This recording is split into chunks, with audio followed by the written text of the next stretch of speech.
आपका मेरे चैनल भक्ति का ज्ञान में हार्दिक स्वागत है। प्रिय भक्तगण, आज हम आपको एक कथा का श्रवण करा रही हूँ जो सुनने मात्र से आपके जीवन में सुख, संपत्ति और धन की वर्षा होगी। तो चलिए कथा को प्रारंभ करते हैं। भगवान शिव माता पार्वती को बताते हैं इंसान को पूर्व जन्म का कर्ज क्यों चुकाना पड़ता है। फिर माता पार्वती कहती हैं, हे प्राणनाथ, कृपया मुझे विस्तार से बताएं कि इंसान को पूर्व जन्म का कर्ज क्यों चुकाना पड़ता है।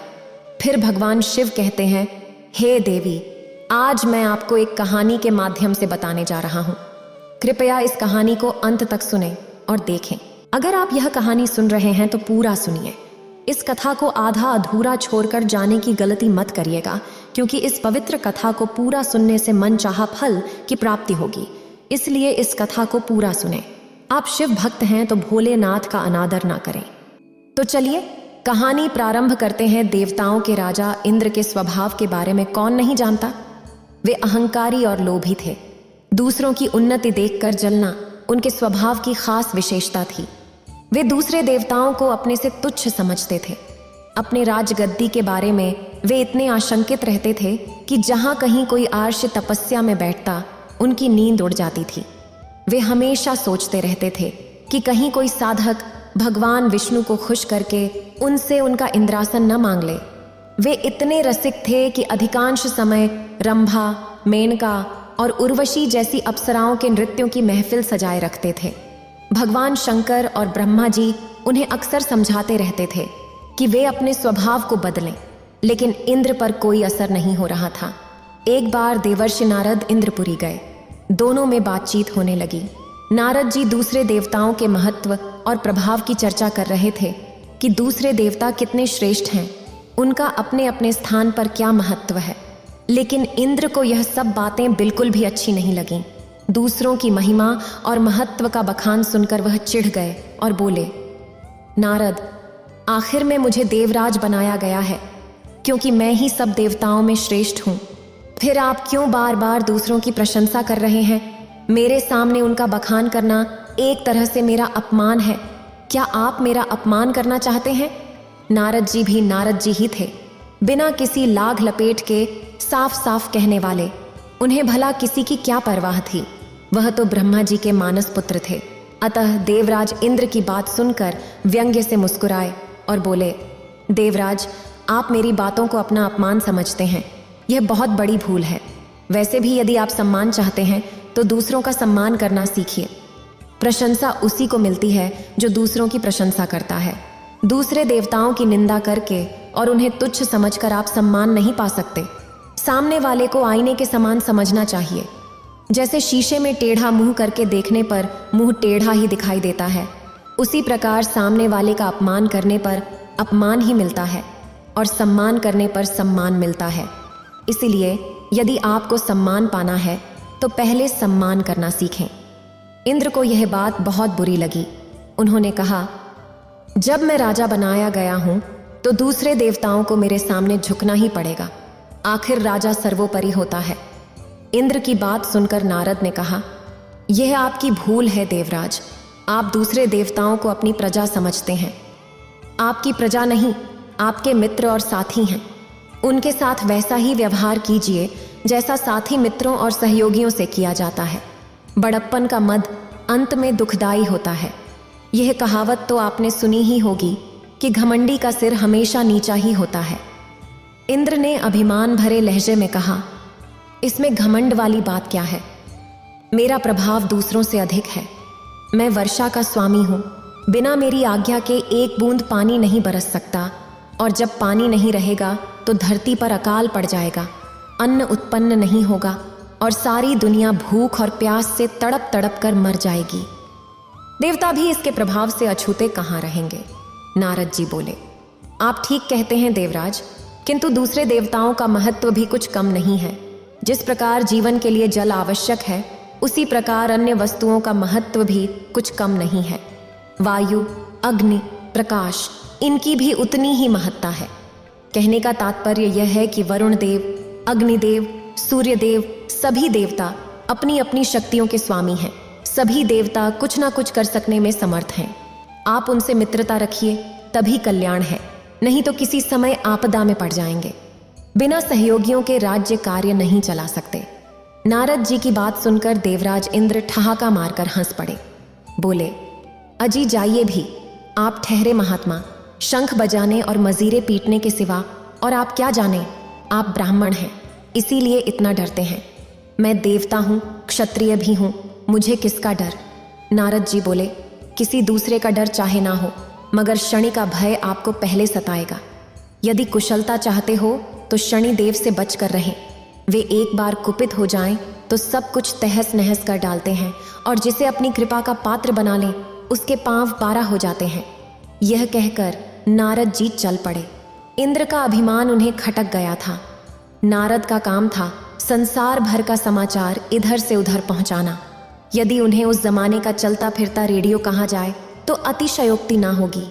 असल में वे देशाटन के प्रेमी और बातूनी थे, इसलिए घूम फिरकर अपना मन बहलाते थे। वैसे वे बड़े विद्वान और महात्मा थे।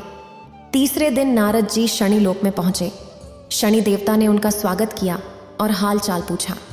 नारद जी ने कहा, यूं तो सब कुशल मंगल है शनिदेव, मगर इंद्रदेव कुछ ज्यादा ही अहंकारी और घमंडी हो गए हैं। अपने सामने किसी को कुछ समझते ही नहीं। यह कहते हुए नारद जी ने उन्हें इंद्र से हुआ पूरा वार्तालाप सुना दिया। इंद्र के अहंकार का पता पाकर शनिदेव ने कहा, आप चिंता ना करें, अगले रविवार को बैकुंठ लोक में सभा होगी। वहीं मैं इंद्र से मिलकर उन्हें समझा दूंगा। उनका सारा अहंकार उसी दिन दूर हो जाएगा। अपने सामने दूसरों को तुच्छ समझना तो सचमुच बहुत बुरी बात है। शनिदेव को भी इंद्र का अहंकार खटक गया। थोड़ी देर तक इधर उधर की बातें होती रहीं, फिर नारद जी चले गए। अगले रविवार को बैकुंठपुर में देवताओं की सभा हुई। विष्णु उनके सभापति थे। सब देवता आए। उन्होंने अलग अलग मसलों पर अपने अपने विचार रखे। शाम होने पर सभा समाप्त हो गई। इसी अवसर पर अचानक शनिदेव और इंद्रदेव का आमना सामना हो गया। शनिदेव तो बड़ी नम्रता और सामान्य रूप से इंद्र से मिले, मगर इंद्र तो अपने ही अहंकार में चूर रहते थे। शनिदेव को देखते ही उन्हें नारद जी की बात याद आ गई कि शनिदेव से बचकर रहना। बस उस बात के याद आते ही इंद्र का अहंकार जाग उठा और बिना किसी भूमिका के उन्होंने शनिदेव से कहा, शनि जी, सुना है आप किसी का कुछ भी कर सकते हैं, लेकिन मैं आपसे नहीं डरता। मैं देवराज हूँ, हर बात में आपसे बड़ा हूँ, आप मेरा कुछ नहीं बिगाड़ सकते। शनिदेव को इंद्र की बातचीत का ढंग खटक गया। फिर भी उन्होंने खुद को संभालते हुए कहा, मैंने तो आपसे ऐसा कुछ भी नहीं कहा। देवराज, आप इस प्रकार का रूखा व्यवहार मेरे साथ कर रहे हैं, फिर भी समय पर देखा जाएगा कि कौन कितने पानी में है। अभी से मैं क्या कहूँ? समय पर क्या, अभी दिखाइए ना। वह समय आप आज ही बुला लीजिए। मैं आपका सामर्थ्य देखना चाहता हूँ। इंद्रदेव अकड़ गए, मानो व्यर्थ का झगड़ा मोल लेने की ठान ली हो। किसी ने सच ही कहा है, विनाश काले विपरीत बुद्धि, अर्थात जब किसी पर बुरा वक्त आना होता है तो उसकी बुद्धि खराब हो जाती है। वह उलटे सीधे काम करके स्वयं को मुसीबतों और कठिनाइयों में धकेलने की चेष्टा करता है। यह सुनकर शनिदेव बोले, आप बड़े अहंकारी हैं देवराज, और आप दूसरों को धमकाया करते हैं, लेकिन मैं फिर भी कहता हूँ, इंद्र आपसे नहीं डरेगा। इंद्र की बात सुनकर शनिदेव को क्रोध आ गया। उन्होंने गंभीर स्वर में कहा, देवराज, मैं आपसे विरोध नहीं बढ़ाना चाहता, फिर भी यदि आप अहंकार में चूर होकर दूसरों को अपमानित करना चाहते हैं तो सुन लीजिए, कल आपको मेरा भय सताएगा। यहाँ तक कि आप खाना पीना तक भूल जाएंगे। हो सके तो कल मेरी पकड़ से बचने का उपाय कीजिएगा। यह कहकर शनिदेव तेजी से चले गए। इंद्र ने फिर उसी तरह अपमान भरी हंसी हंसकर कहा, मैं भी देखता हूं कि आप कितने पानी में हैं। इसी प्रकार बड़बड़ाते हुए वह इंद्रलोक की ओर प्रस्थान कर गए। उस रात इंद्र को बड़ा भयानक स्वप्न दिखाई दिया, जैसे कोई काला विकराल दैत्य मुंह फैलाए उन्हें निगल जाना चाहता हो। सबेरे नींद से उठकर उन्होंने सोचा, उस भयानक स्वप्न का क्या अर्थ हो सकता है? क्या पता यह शनि की ही कोई करतूत हो। अवश्य ही वह आज मुझे कोई चोट पहुंचाने की चेष्टा कर सकता है। इसीलिए मुझे किसी ऐसी जगह छिप जाना चाहिए जहां वह मुझे ढूंढ न सके। ऐसा विचार कर उन्होंने झटपट कपड़े बदलकर भिखारी का वेश बनाया और जंगल की ओर निकल गए। किसी को इस बात की भनक ना पड़ने दी कि वह किस उद्देश्य से कहां और क्यों जा रहे हैं। यहां तक कि अपनी पत्नी इंद्राणी को भी उन्होंने इस संदर्भ में कुछ नहीं बताया। किसी को इस विषय में कुछ भी ना बताने का कारण भी था। इंद्र को यह बात मालूम थी कि उनके स्वभाव और व्यवहार से कई देवता रूठे रहते हैं, इसलिए उन्हें शक हुआ कि कहीं ऐसा ना हो। वे अब शनि की मदद करने लगे। उस स्थिति में मैं अकेला रह जाऊंगा, बस। इस विचार के आते ही उनका हौसला टूट गया और वे डर कर जंगल के घने हिस्से में चले गए। अब तक दिन का एक पहर बीत चुका था। इंद्र ने सोचा, आखिर जब शनि ने मुझे चुनौती दी है तो वे मेरी तलाश भी करेंगे। बिना मुझे ढूंढे तो वे मेरा कुछ नहीं बिगाड़ सकते, लेकिन मुझे ढूंढने में वे कोई कसर नहीं छोड़ेंगे। इसके लिए भले ही उन्हें धरती और आकाश एक करना पड़े। अरे हाँ, आकाश के नाम पर ध्यान आया कि कहीं ऐसा ना हो कि वे आकाश मार्ग से उड़ते हुए मुझे यहाँ देख लें। इसलिए किसी झाड़ी में छिप कर बैठना चाहिए। आसपास झाड़ियाँ तो थीं, पर उनमें भी दिखाई देने का खतरा था। हारकर इंद्र ने एक पुराने पेड़ के कोटर में शरण ली। पेड़ बहुत बड़ा था, उसका गुफा जैसा चौड़ा और गहरा था। इंद्र उसी में छिपकर बैठ गए। उन्होंने सोचा, शनि देवता लाख सिर पटके मुझे किसी भी तरह अब नहीं ढूंढ पाएंगे। चींटी को भी पता नहीं चल सकता कि मैं यहाँ छिपा बैठा हूँ। फिर शनि की तो बिसात ही क्या है। शनि का अहंकार आज ही मिट जाएगा। व्यर्थ ही उन्होंने सारे संसार को डरा रखा है। उधर शनि देवता कहीं आए या गए नहीं। धमकी देने के समय उन्होंने केवल अपनी छाया भर इंद्र पर डाल दी थी। बस वे अपना काम करते रहे। इंद्र कहाँ हैं, क्या कर रहे हैं, इससे उन्हें कोई मतलब नहीं था। उन्हें अपनी शक्ति पर विश्वास था। वे जानते थे कि इंद्र चाहे जहां जाए मेरी छाया अपना प्रभाव अवश्य डालेगी, और ऐसा हो भी रहा था। शनि के बिना कुछ किए ही इंद्र की शांति भंग हो चुकी थी। अपनी सुरक्षा के चक्कर में खाना तो क्या, उन्हें पानी पीने तक की भी सुध नहीं थी। बात केवल दिन भर की थी। जब सूरज डूब गया और रात आने लगी, तब इंद्र गुफा से बाहर निकले। चौकन्नी निगाहों से इधर उधर देखा, कहीं कोई ना था। समझ गए कि या तो शनि इधर आए ही नहीं, और अगर आए भी होंगे तो थक हार कर लौट गए होंगे। आखिर मुझे खोजना इतना आसान कहाँ था। मेरी गंध तो हवा तक को नहीं मिली। शनि की क्या गिनती है। यही सब सोचते हुए इंद्र मन ही मन खुश हो रहे थे, और होते भी क्यों नहीं। अपनी समझ के अनुसार तो उन्होंने शनिदेव को धोखा दे ही दिया था। अब तो उन्हें उस क्षण का इंतजार था कि कब शनिदेव से भेंट हो और वहां उन्हें अपमानित करें। उनका उपहास उड़ाते हुए अंधेरा बढ़ता जा रहा था। इंद्र ने अंगड़ाई लेकर अपने शरीर को एक झटका दिया और जल्दी जल्दी अपने इंद्रलोक की ओर चल पड़े। अगले दिन सुबह ही उनका सामना शनिदेव से हो गया। शनिदेव उन्हें देखकर अर्थपूर्ण मुस्कान के साथ मुस्कुराए। इंद्रदेव उनकी मुस्कान में छिपे व्यंग्य को समझ नहीं सके और विजय के नशे में बोले, कहिए शनिदेव, कल का पूरा दिन निकल गया और आप मेरा बाल भी बांका नहीं कर सके। अब तो कोई संदेह नहीं है कि मेरी शक्ति आपसे अधिक है। इंद्र की बात सुनकर शनिदेव जोर से हंस पड़े। उन्हें इस तरह हंसते देख इंद्रदेव झुंझला उठे और कुढ़कर बोले, आपको हंसी आ रही है, लेकिन आपकी जगह कोई और होता तो शर्म के मारे मुंह छुपा लेता। आपने कल बड़े ताव से मुझे पकड़ने की चुनौती दी थी, लेकिन पकड़ना तो दूर, आप मुझे छू भी नहीं सके। क्या यही आपका सामर्थ्य है? इसी बल पर आप इतराते फिरते हैं। दरअसल नारद जैसे लोगों ने आपको बेवजह सिर पर चढ़ा रखा है, और वे ही आपका नाम लेकर दूसरों को डराते रहते हैं। आप में कितना बल है यह मैं देख चुका हूं। शनिदेव ने हंसते हुए कहा, आप जैसे बुद्धिमान को कौन समझाए। आप हारे और मैं जीता, फिर भी आप मुझे धिक्कार रहे हैं। जाकर किसी को यह सारी घटना सुनाइए, तब पता चलेगा आप कितने बुद्धिमान और साहसी हैं। इंद्र ने आंखें निकालकर पूछा, क्या कहा मैं हार गया हूं? कैसे? आप अपनी विजय का प्रमाण तो दीजिए। खाली कह देने से क्या होता है? इस प्रकार तो मैं भी कह सकता हूं कि विजय मेरी हुई है। कल का पूरा दिन निकल गया, आखिर क्या बिगाड़ पाया आप मेरा? आप मेरा बाल तक बांका नहीं कर सके। पूरी तरह स्वस्थ और निश्चिंत आपके सामने खड़ा हूं। अगर ऐसी बात है तो सुनो, पहले परसों मेरे द्वारा कहे गए शब्दों पर गौर करो। शनिदेव ने कहा, मैंने कहा था कि कल आप खाना पीना भूल जाएंगे।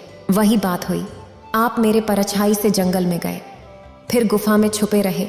दिन भर ना खाया ना पिया। आपने डर के मारे बाहर झांका तक नहीं। ये मेरी छाया का ही प्रभाव था जो मैंने आप पर उसी समय डाल दी थी जब परसों हमारी मुलाकात हुई थी। मुझ में इतनी शक्ति है कि खुद ना जाकर अपनी छाया से ही किसी को पकड़ सकता हूँ। उसी छाया के प्रभाव से आप डर कर भागे और दिन भर बिना कुछ खाए पिए गुफा में छिपे रहे। जिसे आप अपनी बुद्धिमानी समझते हैं वह मेरा भय था। अगर डर ना होता तो राजभवन छोड़कर गुफा में जाकर छिपने का क्या कारण था? अरे भाई, डर के मारे तो आपने अपनी पत्नी इंद्राणी को भी कुछ नहीं बताया। जरा सोचिए, जब मेरी छाया ने ही इतना असर दिखा दिया तो अगर मैं खुद गुस्से में आ जाता तो क्या होता? शनिदेव की बात सुनकर इंद्र का सिर नीचा हो गया और हाथ जोड़कर बोले, मेरा अहंकार दूर हो गया। शनिदेव, सचमुच आप मुझसे अधिक समर्थ और प्रभावशाली हैं। मुझे मेरी गलती के लिए क्षमा करें।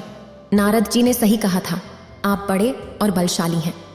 शनिदेव की बात सुनकर इंद्र का सिर नीचा हो गया और हाथ जोड़कर बोले, मेरा अहंकार दूर हो गया। शनिदेव, सचमुच आप मुझसे अधिक समर्थ और प्रभावशाली हैं। मुझे मेरी गलती के लिए क्षमा करें। नारद जी ने सही कहा था, आप बड़े और बलशाली हैं। देवता ने इंद्र को गले से लगा लिया और बोले, महाराज, इंद्र घमंडी का सिर हमेशा नीचा होता है। इंसान हो या देव, उसे कभी घमंड नहीं करना चाहिए। भागवत गीता हिंदू धर्मशास्त्र का एक महत्वपूर्ण हिस्सा है जो एक महान और धार्मिक ग्रंथ के रूप में प्रसिद्ध है। इसमें भगवान कृष्ण ने महाभारत के युद्ध के मैदान में अर्जुन को धर्म, कर्तव्य और जीवन के बुनियादी सिद्धांतों का उपदेश दिया था। भागवत गीता मानव जीवन के मूल सिद्धांतों पर चिंतन करने का एक अद्भुत माध्यम है और इसका महत्व ध्यान, कर्म और भक्ति से जुड़ा है। इस ग्रंथ में आत्मा, ईश्वर और जगत के संबंध का विस्तार से वर्णन किया गया है। आज हम भगवान श्री कृष्ण की वाणी के बारे में बात करेंगे। आपको पता चल जाएगा कि इस वाणी को सुनने के बाद आप जीवन की हर समस्या का सामना करने में सक्षम हो जाएंगे। इसलिए आपको महादेव के प्रति भक्ति और विश्वास रखना चाहिए। फिर भगवान शिव कहते हैं, आज की वाणी को सुने और जीवन में कभी निराश न हो, क्योंकि समय कमजोर है, आप नहीं। जीवन में निराशा का सामना करते समय खुद पर विश्वास करना बहुत जरूरी है। अपने आत्मविश्वास को भूलने की बजाय यह याद रखना चाहिए कि आपकी असली ताकत आपके अंदर ही है। जब आप खुद पर विश्वास करते हैं तो आपका पूरा दृष्टिकोण बदल जाता है। हर मुश्किल एक नया अवसर बन जाती है। निराशा का अंधकार अक्सर हमारे मन में गिरा रहता है, लेकिन हमें याद रखना चाहिए कि असली शक्ति हमारे भीतर ही है। जब हम अपनी आत्मा पर विश्वास करते हैं, इससे हमें जीवन में नई सोच और नई क्षमताओं का मौका मिलता है। उतार चढ़ाव आते हैं, लेकिन वे हमारे साहस को कमजोर नहीं करते, बल्कि हमें और मजबूत बनाते हैं। चुनौतियों का सामना करते समय कभी कभी हम अपनी असली ताकत को भूल जाते हैं, लेकिन जब हम खुद को पहचान लेते हैं तो हर मुश्किल एक नया अवसर बन जाती है। निराशा की बजाय हमें खुद पर विश्वास रखना चाहिए, क्योंकि कमजोर हम नहीं बल्कि हमारे विचार होते हैं। जीवन एक अनोखी यात्रा है और इस यात्रा में निराशा से बचकर हम खुद को और भी मजबूत बना सकते हैं। अगर हमें जीवन में कभी मौका मिले तो हम किसी के लिए सारथी बन सकते हैं, स्वार्थी नहीं। जब हमें किसी का सारथी बनने का मौका मिलता है तो हमारा मूल्य बढ़ता है। यह उस साथी के साथ प्यार और करुणा का अनुभव है जिसमें हम अपने लिए नहीं बल्कि दूसरे साथी के साथ सफर में मददगार बनते हैं। जो लोग फायदा उठाते हैं वे सोचते हैं कि जब आप किसी को सारथी बनाते हैं तो उसके साथ चलते हैं, उसकी खुशी में उसका साथ देते हैं और उसके उदाहरण से सीखते हैं। सारथी बनने का मतलब है एक दूसरे का विश्वास जीतना, एक दूसरे की मदद करना और मुश्किलों में एक दूसरे के साथ खड़े रहना। जीवन में कई ऐसे मौके आते हैं जब हम केवल अपने स्वार्थ के बारे में सोचते हैं, लेकिन जब हम किसी के लिए सारथी बनते हैं तो हम सच्चे साथी बन जाते हैं। तो मानवता का असली रंग तब सामने आता है जब हम मदद और प्यार के महत्व को समझते हैं। सारथी बनने का आनंद तब आता है जब हमारा दिल खुशी से भर जाता है। फिर भगवान शिव कहते हैं, आइए देखें कि हमारा समर्थन हमारे दोस्तों या परिवार के लिए किसी भी कठिनाई को कैसे आसान बनाता है। सारथी बनने का एक अलग ही मजा है जिसमें मौज मस्ती, प्यार और मेल जोल होता है। अगर आप किसी को छोटा समझ रहे हैं तो आप उसे दूर से या अपने आंतरिक अहंकार से देख रहे हैं। हमारे अंदर के अहंकार का भी असर पड़ता है।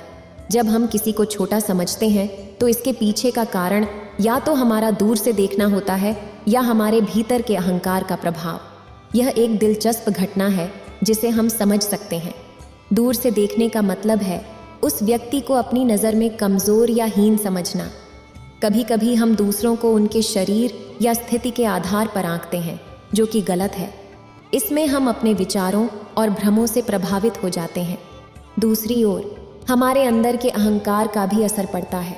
जब हम किसी को छोटा देखते हैं तो अक्सर सोचते हैं कि हम उनसे बेहतर हैं या हमें उनका सम्मान नहीं करना चाहिए। इसमें हम खुद को ऊंचा दिखाने की कोशिश करते हैं, जो सही नहीं है। यह बहुत महत्वपूर्ण है कि हम दूसरों को उनके व्यक्तित्व और योगदान के आधार पर देखें, न कि उनके बाहरी स्वरूप या उनकी स्थिति के आधार पर। हर व्यक्ति अपने तरीके से महत्वपूर्ण है और हमें इसका सम्मान करना चाहिए। अगर हमें लगता है कि कोई छोटा है तो शायद हमें उनके साथ संवाद करना चाहिए और उनके विचारों, भावनाओं और दृष्टिकोण को समझना चाहिए। यह हमारे आंतरिक अहंकार को समझ और करुणा से भर देगा, जिससे हमारे रिश्ते मजबूत होंगे। यह महत्वपूर्ण है कि हम अपना दृष्टिकोण बदलें और समझें कि प्रत्येक व्यक्ति का अपना महत्व है। हमें हर किसी को समझने और सच्चाई और करुणा के साथ उनके साथ रहने का प्रयास करना चाहिए। चाहे वह युद्ध हो या जीवन में सफलता, 3 शस्त्रों से ही धर्म की प्राप्ति होती है। धैर्य, साहस और करुणा, ये 3 गुण हमारे जीवन को सफलता की ऊंचाइयों तक ले जाने में मदद करते हैं। धर्म हमारे जीवन का मूल आधार है। जब हम अपने कर्तव्यों का पालन करते हैं और समाज के साथ सामंजस्य बनाए रखते हैं तो हमारा जीवन स्थिर और संतुलित रहता है। धर्म हमारी सोच और व्यवहार को नियंत्रित करता है ताकि हम गलत कामों में ना पड़े और हमारा मन साफ रहे। बिना साहस के हम कोई भी बड़ा लक्ष्य हासिल नहीं कर सकते। जीवन में कठिनाइयां आती हैं, लेकिन उनका सामना करने में धैर्य बहुत जरूरी है। जैसे एक योद्धा युद्ध में धैर्य और स्थिरता बनाए रखता है, वैसे ही हमारे जीवन में धैर्य हमारे दिमाग को शांत और तैयार रखता है। धैर्य से ही हम कठिन से कठिन परिस्थितियों का सामना करते हुए आगे बढ़ सकते हैं। साहस वह गुण है जो हमारे जीवन में हमेशा रहेगा। जब हम किसी नए कदम की ओर बढ़ते हैं तो साहस का होना जरूरी है। साहस हमारे अंदर छिपी क्षमता को जगाता है और हमें आगे बढ़ने के लिए प्रोत्साहित करता है। बिना साहस के हम कोई भी बड़ा लक्ष्य हासिल नहीं कर सकते। इन तीनों गुणों का मेल जीवन के हर क्षेत्र में काम आता है, चाहे वह बड़ा लक्ष्य हो या छोटा। धर्म, धैर्य और साहस हमारे साथी बन सकते हैं और हमें जीत की ऊंचाइयों तक ले जा सकते हैं। अगर हम इन गुणों को अपने जीवन का हिस्सा बनाए रखें तो हम हर कठिनाई को पार कर अपनी मंजिल तक पहुंच सकते हैं। जिस व्यक्ति के आसपास नकारात्मक लोग होते हैं वह निश्चित रूप से अपनी मंजिल से भटक जाता है। यह एक आम समस्या है जो कभी कभी हमारे जीवन में आ जाती है और इसका सामना करना मुश्किल होता है। इसे समझने के लिए हमें थोड़ा सोचने की ज़रूरत होती है। एक ऐसे व्यक्ति की कल्पना करें जो अपने लक्ष्य की ओर बढ़ रहा है, लेकिन उसके आसपास के लोग हमेशा नकारात्मक बातें कर रहे हैं। ये नकारात्मक तरंगें उसके अंदर एक असहज और अकेलेपन का माहौल पैदा करती हैं। अपने लक्ष्य को हासिल करना मुश्किल हो जाता है। हर कदम पर उसे लगता है कि हर कोई उसके खिलाफ है, जिससे उसकी मंजिल तक पहुंचना कठिन हो जाता है। इस समस्या का एक कारण व्यक्ति का व्यवहार या सोचने का तरीका भी हो सकता है। यदि कोई हमेशा दूसरों की आलोचना करता है या नकारात्मकता फैलाता है तो लोग उससे दूर हो जाते हैं। इससे व्यक्ति अकेलापन महसूस करता है और अपनी मंजिल की ओर बढ़ने में मुश्किलें आती हैं। इस समस्या के समाधान के लिए व्यक्ति को अपने व्यवहार पर ध्यान देना होगा। क्या वह लोगों के प्रति अच्छा है? क्या उसका व्यवहार समझदारी भरा है? क्या उसका व्यवहार सहानुभूति और करुणा को दर्शाता है? यदि हाँ, तो व्यक्ति के लिए खुद को और अपने लक्ष्य को हासिल करना आसान हो जाएगा। यह भी सच है कि कभी कभी नकारात्मक लोग हमारे आसपास होते हैं, लेकिन हमें खुद पर भरोसा रखना चाहिए। फिर भगवान शिव कहते हैं, आइए आगे बढ़ें और जो करना है करें, लेकिन लालच, अहंकार, वासना और ईर्ष्या से नहीं, बल्कि प्रेम, करुणा नम्रता और भक्ति से। जीवन में आगे बढ़ने की राह आसान नहीं है, लेकिन अगर हम अपने कार्यों को प्रेम, करुणा, विनम्रता और भक्ति के साथ जोड़ दें तो सफलता का रास्ता खुल जाता है। यही मूल मंत्र है जो हमें सिखाता है और ना केवल अपने लिए बल्कि दूसरों के लिए भी कार्य करने में मदद करता है। जब हम अपने कार्यों को प्रेम से संरेखित करते हैं तो प्रत्येक कार्य एक नई रोशनी में चमकता है। प्रेम एक ऐसा अमृत है जो हमारे व्यवहार को मधुर बनाता है। चाहे हम किसी काम में लगे हों या अपने रिश्तों में, प्यार से उठाया गया हर कदम हमें एक दूसरे के प्रति समझदार बनाता है। दूसरों के दर्द और पीड़ा को समझना करुणा है। जब हम दूसरों का दर्द समझते हैं और उनके साथ सहयोग करते हैं तो हम एक समझदार समाज की ओर बढ़ते हैं। करुणा के साथ हम खुद को और दूसरों को मिलनसार और मददगार इंसान बनाते हैं। विनम्रता खुद को नीचा दिखाने का एक रूप नहीं है, बल्कि समर्पण और समझ का एक रूप है। जब कठिनाइयों का सामना करना पड़ता है और हम नम्रता के साथ अपने कर्तव्यों का पालन करते हैं तो हमारे अंदर अहंकार की भावना कम होती है और हम दूसरों के प्रति अधिक समझदार बनते हैं। भक्ति किसी भी कार्य में दिव्यता और श्रद्धा की भावना है। यदि हम अपने कार्यों को भक्ति भाव से करते हैं तो हम उसमें पूरी लगन और उत्साह के साथ कार्य करते हैं। भक्ति से हम अपने लक्ष्य को प्राप्त कर सकते हैं, क्योंकि यह हमारे भीतर से आने वाली शक्ति को जागृत करती है। कठिन समय में बुद्धिमान लोग रास्ता ढूंढ लेते हैं और कायर लोग बहाने। यह वाक्य हमारे जीवन में प्रगतिशील सोच और दृढ़ता को दर्शाता है। इसमें एक गहरा तत्व छिपा है जो हमें जीवन में बड़े बदलावों के समय अपने व्यवहार के मूल्य को समझने के लिए प्रेरित करता है। जब कठिनाइयों का सामना करना पड़ता है तो बुद्धिमान लोग सोचते हैं और नए विचारों को अपनाते हैं। वे रास्ते तलाशते हैं और संकट के बीच भी अपने लक्ष्य को हासिल करने का रास्ता ढूंढ लेते हैं। उनका दृष्टिकोण नए उपायों की ओर मुड़ने का सुझाव देता है, जिससे वे अपने गंतव्य तक पहुंच सकते हैं। साथ ही वे कुछ का बहाना भी बनाते हैं। वे संकट को भयानक स्थिति में बदल देते हैं। उनका व्यवहार समाधान की ओर नहीं है, बल्कि वे खुद को और दूसरों को गुमराह करने में लगे हुए हैं। यह कथन हमें सिखाता है कि जीवन में किसी भी समय कठिनाइयों का सामना करना सामान्य बात है।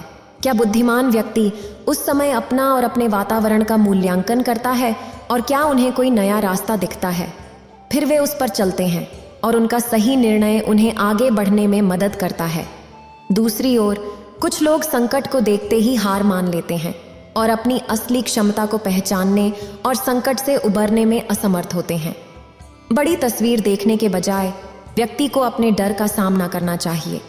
इस प्रेरणादायक कथन से हमें यह सीख मिलती है कि जीवन में कठिनाइयां आती हैं, लेकिन उनका सामना करना, समझदारी से काम लेना और नए रास्ते खोजना हमारे लिए महत्वपूर्ण है।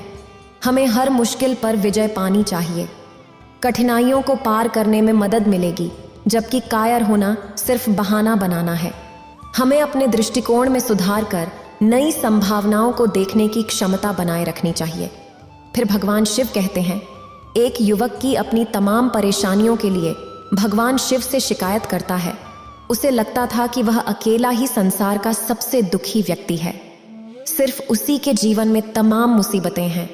उसे भगवान से इस बात की बड़ी शिकायत रहती थी कि भगवान ने संसार के सारे दुख उसके हिस्से दे दिए और फिर सब कुछ भूलकर कानों में रुई लगाकर सो गए हैं। सिद्धार्थ सोते जागते भगवान शिव से प्रार्थना करता और फिर कभी भगवान शिव को दोष देता, कभी खुद को कोसता रहता। भगवान शिव ना तो उसकी विनती सुन रहे थे और ना ही उसके उलाहने। अब सिद्धार्थ बेचारा करे भी तो क्या करे। एक मुसीबत खत्म होती नहीं कि दूसरी आ जाती।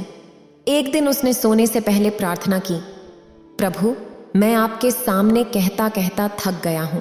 अब और मिन्नतें करने की इच्छा नहीं है। एक अंतिम बार कह रहा हूं, कृपा करके मेरी प्रार्थना सुन लीजिए। अगर आपको मेरे दुख नहीं मिटाने हैं तो कम से कम इतना तो कर सकते हैं कि किसी ऐसे व्यक्ति के दुखों से मेरा दुख बदल दीजिए जिसके जीवन में मुझसे कम दुख हो। हमेशा के लिए नहीं तो कम से कम कुछ महीनों के लिए ही सही। थोड़े दिन के लिए मुझे भी कुछ राहत मिल जाए। अब भगवान शिव ने सिद्धार्थ की आखिरी इच्छा सुन ही ली और उसे उस रात सपने में भगवान शिव दिखे। भगवान शिव बोले, बालक, मैं तुम्हारी प्रार्थना रोज सुनता था, पर मैं उनके ऊपर ध्यान ज्यादा नहीं दे रहा था, जो तुमसे भी ज्यादा तकलीफ में है। खैर, तुम अपने सारे कष्टों को विस्तार से एक कागज पर लिखो, फिर एक गठरी बनाओ और शहर के मुख्य चौराहे पर जाकर उसे टांग कर आ जाओ। सिद्धार्थ हड़बड़ाकर नींद से जागा। पहले तो उसे बिल्कुल यकीन ही नहीं हुआ कि सच में भगवान शिव आए थे और उन्होंने उससे यह सब बातें कही हैं। फिर सोचा कि आजमाने में क्या हर्ज है, क्या पता इससे ही कोई रास्ता निकल आए। उसने भगवान शिव के दिए आदेश के अनुसार अपनी सारी परेशानियां अलग अलग कागजों पर लिखीं। इतनी परेशानियां लिख डाली कि सच में कागज का ढेर खड़ा हो गया और उसे गठरी में ही बांधना पड़ा।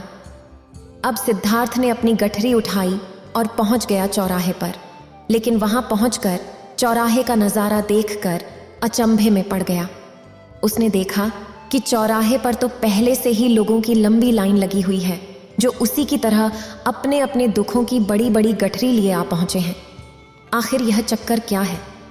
सब कुछ उसकी समझ से बाहर था। अभी वह इन विचारों में ही खोया था कि तभी एक आकाशवाणी हुई।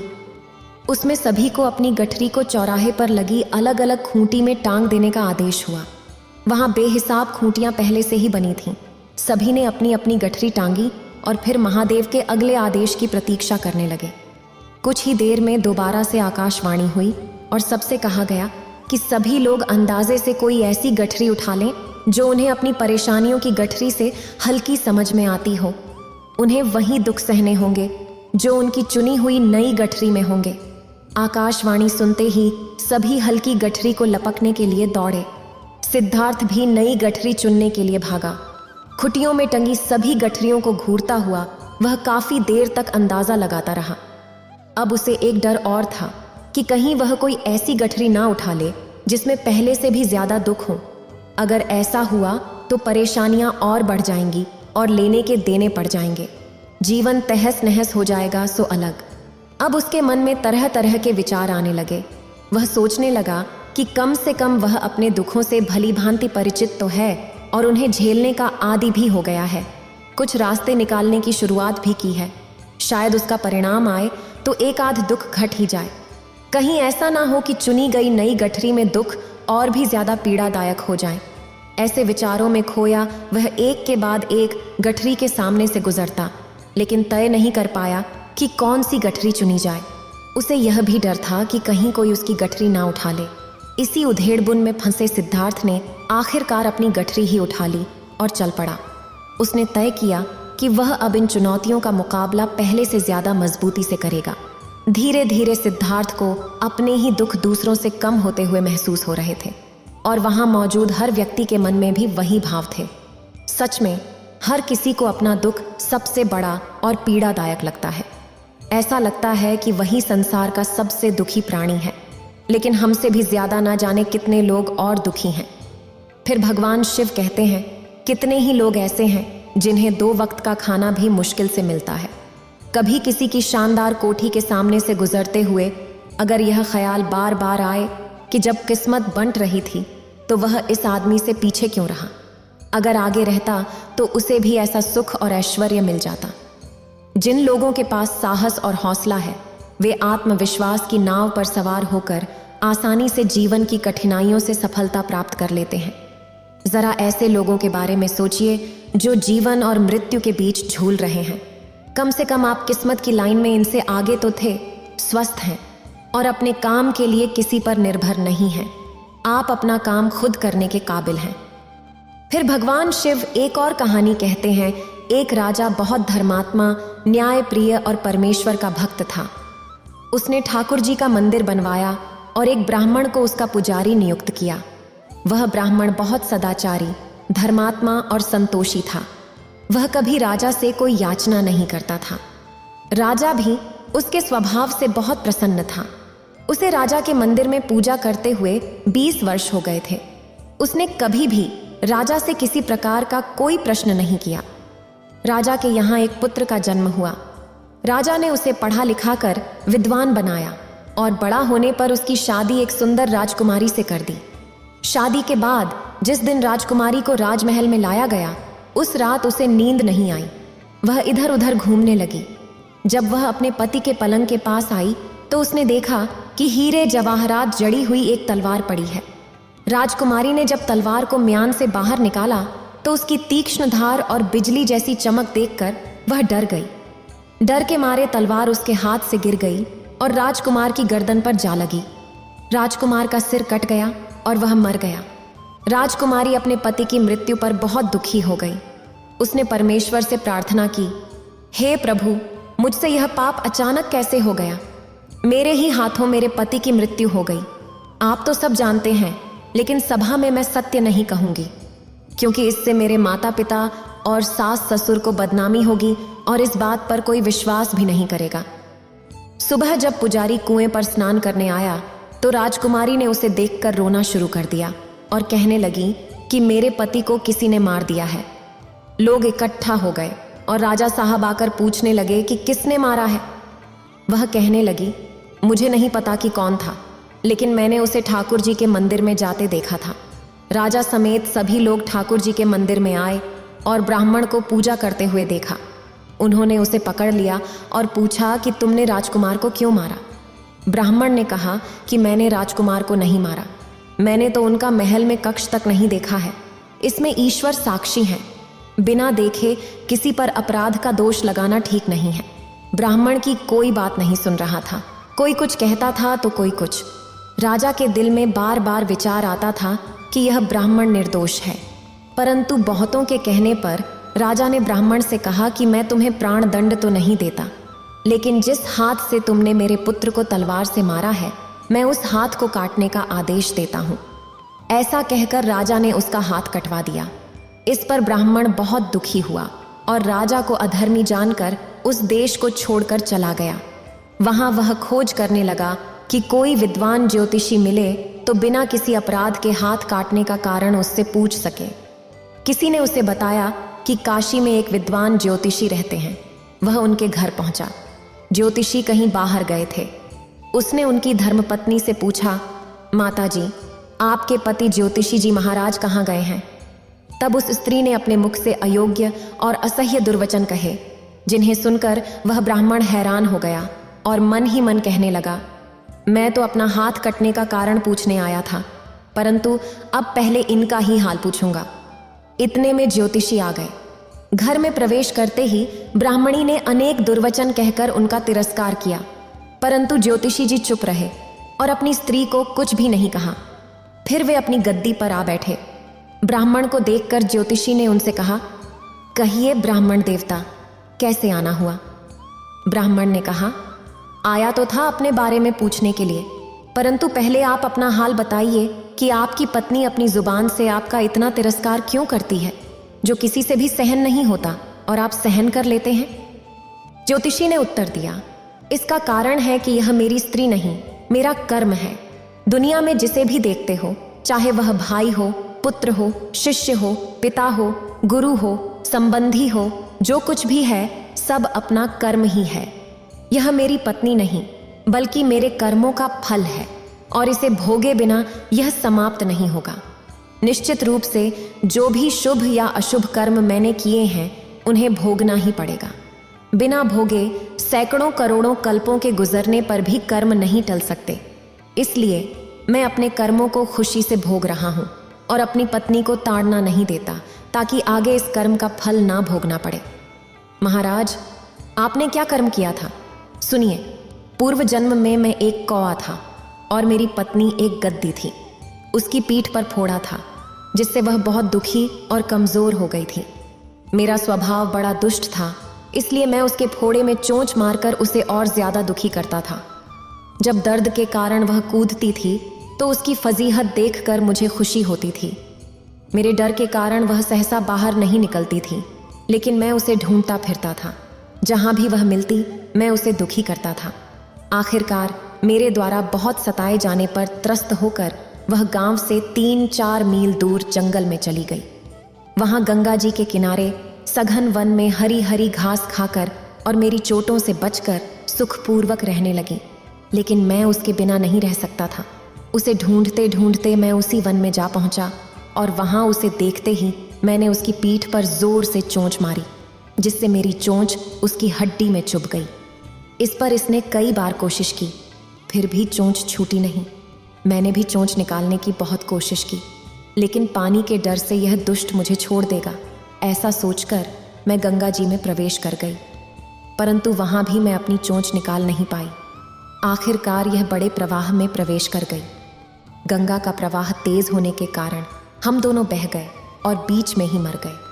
तब गंगा जी के प्रभाव से यह ब्राह्मणी बनी और मैं एक बड़ा ज्योतिषी बना।